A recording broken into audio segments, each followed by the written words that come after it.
Assalamualaikum warahmatullahi wabarakatuh. Perkenalkan, nama saya Mucahyani Fajrin Maulina dengan NIM 233333048 dari Prodi Farmasi. Di sini saya akan menjelaskan salah satu aliran, yaitu yang terkenal di Indonesia, terutama dulunya, yang waktu itu ada kontroversi, yaitu aliran Ahmadiyah. Gimana sejarahnya? Mari kita simak. Ahmadiyah ini aliran yang lahir di India, tepatnya di Qadrian atau yang sekarang terkenal dengan kota Pakistan. Di mana pendiri Ahmadiyah ini berasal dari India, yaitu di orang asli India yang bernama, ini orangnya, tokohnya, dia bernama Mirza Ghulam Ahmad. Mirza Ghulam Ahmad ini lahir di desa Punjab, yaitu tepatnya di India, yang dimana dia menganut paham Syiah, dimana di desanya banyak sekali paham Syiah atau paham Syiah yang dianutnya. Ada Syiah Imamiyah dan Syiah Ismailiyah. Dimana pada umurnya Mirza ini yang ke-54, dia mulai berdakwah, namun dakwahnya tidak semena-mena loh. Kenapa bisa bilang tidak semena-mena? Karena dia langsung membuat kontroversi dengan paham Syiah, di mana dia mengklaim bahwa dirinya adalah utusan atau nabi terakhir setelah Nabi Muhammad, dan dia juga Imam Mahdi. Di mana dia mengklaim dirinya menjadi seorang nabi setelah Nabi Muhammad dan dia menjadi nabi terakhir. Dia mengklaim seperti itu. Sehingga kenapa dia bisa mengklaim seperti itu? Karena dia menganut paham Syiah, di mana paham Syiah ini menyebutkan bahwa memang ada utusan setelah tiadanya Nabi Muhammad, namun dia bukan seorang nabi, melainkan dia menjadi seorang imam. Namun, Mirza Ahmad ini, dia melenceng dari ajaran atau dari fatwanya Syiah, dan dia mengklaim bahwa dirinya adalah seorang nabi yang dimana dia tetap menerima wahyu dari Allah Subhanahu wa Ta'ala. Namun, itu menjadi pertentangan dan konflik serta kontroversi dengan kaum Syiah yang ada di India. Bukan hanya kaum Syiah, namun juga kaum Ahlus Sunnah wal Jamaah di seluruh dunia. Sehingga banyak ulama-ulama India yang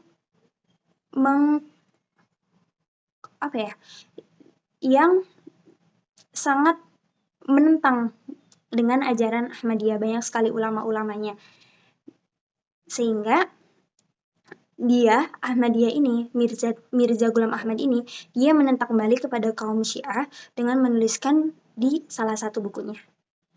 Nah, namun di ajaran atau di aliran Ahmadiyah, dia didukung penuh oleh bangsa Inggris.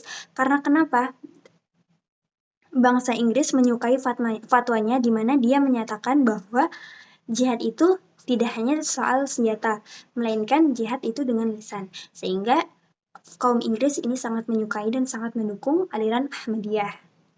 Nah, pada waktu itu terjadinya konflik antara India dan bangsa Inggris, dan disitulah India mulai bangkit dari jihad itu. Lalu Ahmadiyah kenapa bisa datang ke Indonesia?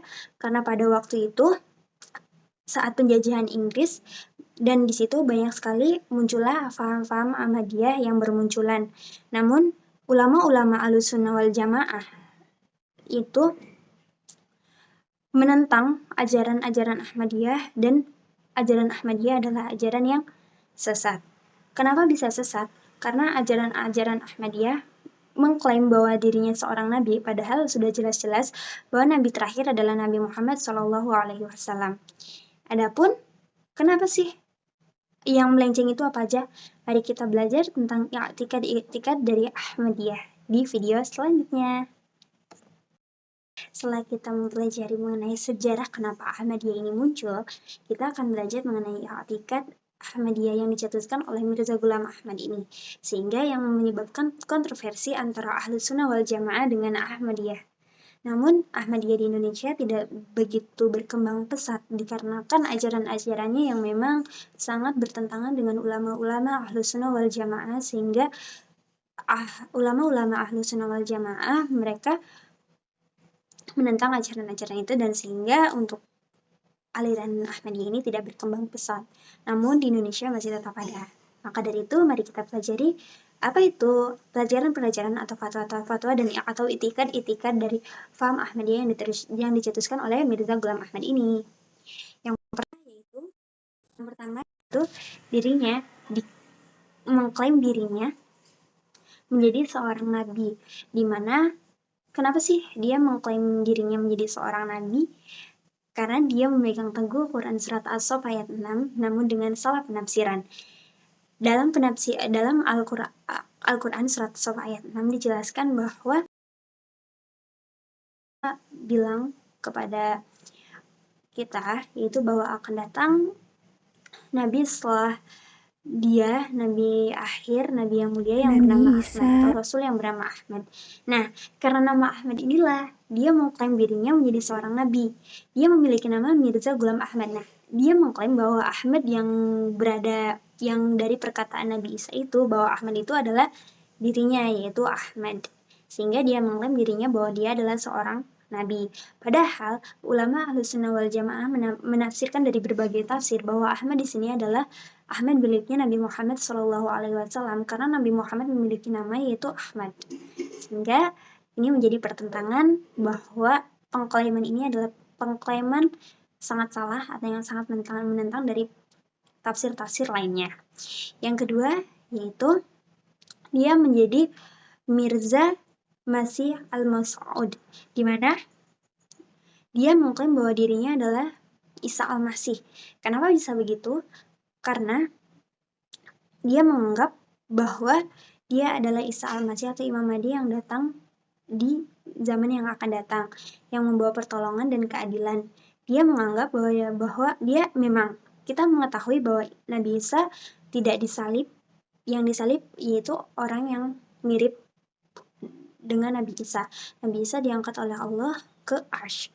Nah, dia mengklaim bahwa dia adalah Imam Ahmadi yang datang yang diutus oleh Allah Subhanahu wa taala untuk memberikan keadilan dan untuk memberikan keselamatan kepada kita. Jadi dia merupakan utusan, yaitu menjadi Imam Ahmadi. Itu menjadi pertentangan oleh kaum Ahlussunnah. Yang ketiga yaitu dia mengklaim bahwa anaknya dan khalifah-khalifahnya juga mendapatkan wahyu. Dia mengklaim bahwa dirinya adalah seorang nabi. Tapi juga dia mengklaim bahwa anak-anaknya juga adalah utusan dari Allah yang mendapat wahyu. Bukan hanya anak-anaknya saja, melainkan khalifah-khalifahnya juga. Lalu, yang keempat, yaitu bahwa barang siapa yang memerangi Inggris, dia dinyatakan haram. Kenapa? Karena dia membela Inggris. Lalu, dia menyempurnakan agama Islam. Kenapa begitu? Dia menganggap bahwa agama Islam ini belum sempurna. Dialah yang menyempurnakan agama Islam ini. Kenapa bisa begitu?